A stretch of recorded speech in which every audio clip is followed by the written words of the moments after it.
Hi viewers, welcome to our channel. ఈ వీడియోలో మనం మెయిన్‌గా మాట్లాడబోయే విషయం ఏంటంటే, కూటమి ప్రభుత్వం అధికారంలోకొచ్చి ఎన్నో అభివృద్ధి పనులు చేస్తుంది. ఇప్పటికే కూడా దాదాపుగా 4,00,000 కోట్లకు పైగా పెట్టుబడులనైతే ఆంధ్రప్రదేశ్‌కి తీసుకొచ్చారు. ఇప్పుడు తాజాగా చూసుకుంటే విదేశీయ పెట్టుబడుల ఆకర్షణ అని చెప్పి దావోస్‌లో ప్రత్యేకించి కూడా దావోస్‌లో ఒక వారం రోజుల పాటు ప్రత్యేకించి కూడా కొన్ని మీటింగ్స్ అయితే జరుగుతాయి. అక్కడికి ఇంటర్నేషనల్ క్లయింట్స్ అందరూ కూడా అంటే దేశ విదేశాల్లో ఉన్న పెద్ద పెద్ద ఫారిన్ కంపెనీసే గాని, ఎంఎన్‌సి కంపెనీస్ ఏవైతే ఉన్నాయో వాటికి సంబంధించిన అధికారులే గాని, ప్రతినిధులు ఎవరైతే ఉంటారో వాళ్ళందరూ కూడా రావడం జరుగుద్ది. అయితే ఈ దావోస్ పర్యటన అనేది ప్రస్తుతానికి ప్రెజెంట్ జరుగుతుంది. ఇటు ఆంధ్రప్రదేశ్ కూటమి ప్రభుత్వం తరపు నుంచి మెయిన్‌గా సీఎం చంద్రబాబు నాయుడు గారు, విద్యాశాఖ మంత్రి అండ్ ఐటీ శాఖ మంత్రి అయిన నారా లోకేష్ గారు అండ్ మంత్రి టీజీ భరత్ గారు, ఇంకా చంద్రబాబు నాయుడు గారికి సంబంధించిన పర్సనల్ స్టాఫ్ ఎవరైతే ఉన్నారో, ప్రత్యేకించి కూడా ప్రభుత్వ అధికారులు ఎవరైతే ఉన్నారో దాదాపుగా 10 మందికి పైగా దావోస్ పర్యటనకు వెళ్ళడం జరిగింది.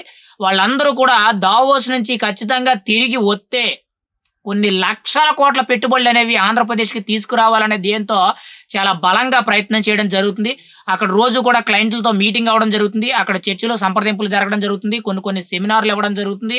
కొన్ని ప్రాజెక్ట్స్ ఎక్స్‌ప్లెయిన్ చేయడమే కానీ, ఇలా ఆంధ్ర రాష్ట్ర భవిష్యత్తుకు సంబంధించి కొన్ని పీపీటీలు చెప్పడమే కానీ, ఇలా పలు రకాల మీటింగుల్లో ఒకవైపు చంద్రబాబు నాయుడు గారు, ఒకవైపు నారా లోకేష్ గారు, ఒకవైపు టీజీ భరత్ గారు, ఇలా వీళ్ళందరూ కూడా కష్టపడుతున్నారు. ఖచ్చితంగా 100కి 100% దావోస్ నుంచి తిరిగి వచ్చేటప్పుడు ఖచ్చితంగా కొన్ని లక్షల కోట్ల పెట్టుబడులనేవి ఆంధ్రప్రదేశ్ రాష్ట్రానికి వస్తాయని చెప్పి మనకి చాలా క్లియర్ కట్‌గా తెలుస్తుంది. కానీ ఇక్కడ దావోస్ పర్యటన అనేది ఎంత ఇంపార్టెంట్ అనేది మనకి చాలా కీలకం. ఖచ్చితంగా ఆంధ్రప్రదేశ్ ఐటీ రంగం పరంగా కానీ, మ్యానుఫ్యాక్చరింగ్ ఇండస్ట్రీ గాని, లేతే ఫుడ్ అండ్ మ్యానుఫ్యాక్చరింగే గాని, లేతే ఎలక్ట్రికల్ ఇండస్ట్రీ గాని, లేదనంటే ఐటీ ఇండస్ట్రీసే గాని, లేదనంటే కన్‌స్ట్రక్షన్ ఇండస్ట్రీసే గాని, లేదనంటే ఫార్మా ఇండస్ట్రీ గాని, మెడికల్ ఇండస్ట్రీ గాని, లేదనంటే కెమికల్ ఇండస్ట్రీ గాని, స్టీల్ అండ్ ఐరనే కానీ, ఇలా పలు రకాల రంగాలు ఏవైతే ఉన్నాయో వీటిల్లో ఖచ్చితంగా ఆంధ్రప్రదేశ్ అభివృద్ధి చెందాలి అనంటే ఖచ్చితంగా విదేశీ పెట్టుబడులనేవి చాలా కీలకమని మనమైతే చెప్పుకోవచ్చు.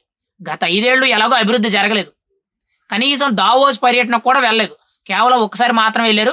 ఆ ఒక్కసారి వెళ్లి అక్కడ వాళ్ళడిగే ప్రశ్నలకి వీళ్ళకి సమాధానాలు చెప్పలేక, వీళ్ళ వల్ల చేతకాక వదిలేశారు.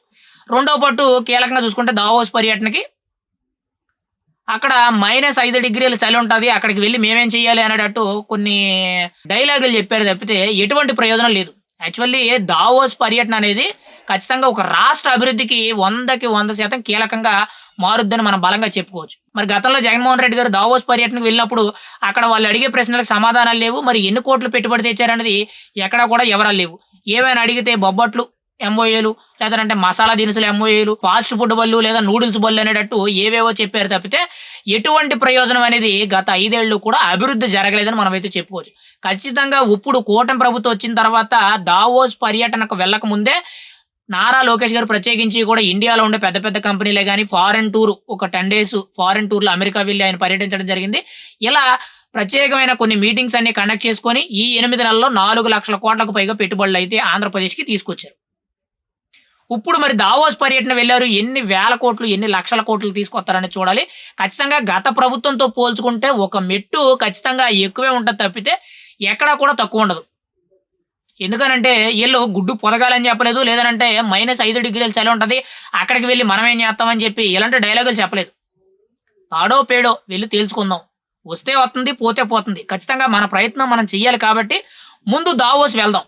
వెళ్లి అక్కడ ప్రతి సెషన్‌కి కూడా మనం అటెండ్ అవుదాం అని చెప్పి ప్రత్యేకించి కూడా చంద్రబాబు నాయుడు గారు, నారా లోకేష్ గారు వీళ్ళందరూ కూడా ఒక ప్లాన్డ్‌గా వెళ్ళడం జరిగింది. ఖచ్చితంగా ఆంధ్రప్రదేశ్ అభివృద్ధి అనంటే దావోస్ పర్యటనలో కోటాను కోట్ల రూపాయల పెట్టుబడులైతే ఆంధ్రప్రదేశ్‌కి వస్తాయి. అది ఖచ్చితంగా జరిగి తీరుద్ది. ఖచ్చితంగా దావోస్ పెట్టుబడులనేవి ఆంధ్రప్రదేశ్‌కి చాలా కీలకమని మనమైతే చెప్పుకోవచ్చు. ఇప్పటికే కూడా దావోస్ వెళ్లి 2 రోజులు పూర్తవుతుంది. ఖచ్చితంగా మరి ఇంకొక 4, 5 రోజులు ఈ పర్యటన అయితే కొనసాగే అవకాశం ఉంది.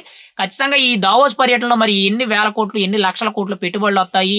కూటమి ప్రభుత్వం అంటే అభివృద్ధి చేసే ప్రభుత్వం, మంచి ప్రభుత్వం అని ఏదైతే చెప్తారో ఆ మాట నిలబెట్టుకుంటారా లేదని చూడాలి. ఏదేమైనా గానీ గత ప్రభుత్వంతో పోల్చుకుంటే వీళ్ళు చాలా వరకు కూడా బెటర్ అని చెప్పుకోవచ్చు. అభివృద్ధిలో మాత్రం ఎక్కడా కూడా రాజీ పడే సమస్య అయితే కనిపించడం లేదు.